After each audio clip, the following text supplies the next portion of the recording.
one of the most influential student athletes Corning Painted Post High School has ever seen. That's what Hawks athletic director Bill Pierce had to say about senior runner Jess Lawson this afternoon. It's the start of hockey season as the Sabres open their 2016 year. Find out how they fared against the Canadians. All that and more coming up after the game. And I've never run a marathon, guys, but it seems like pretty good weather to run in right now. Probably right around 60 degrees or so out here.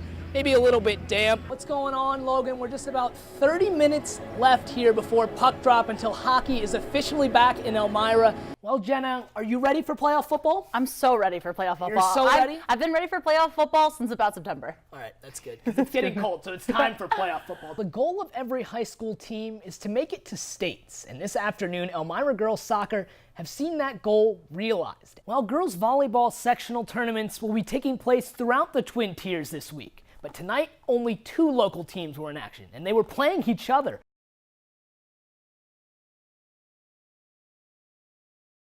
This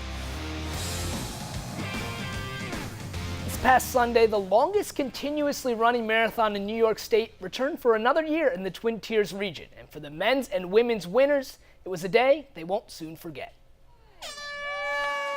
The 35th Wine Glass Marathon kicked off bright and early on Sunday morning. Nearly 2,900 people registered to run the 26.2 miles between the starting line at Steuben County Jail and the finish line on Market Street in Corning.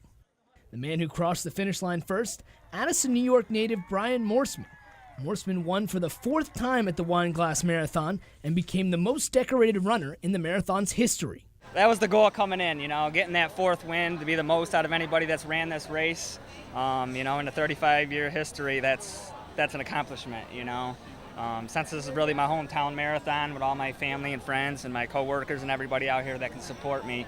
Crossing the finish line a little more than 24 minutes after Morseman was the women's marathon winner, Bailey Drews. Drews is a graduate student at Cornell University and loved the small-town feel of this weekend's race.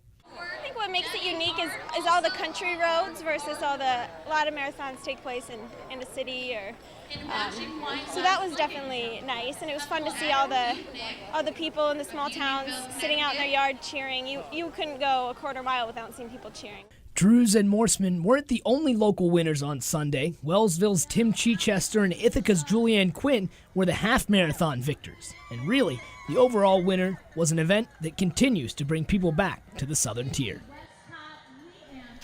And in the half marathon, both Tim Chichester and Julianne Quinn's times were course records unofficially.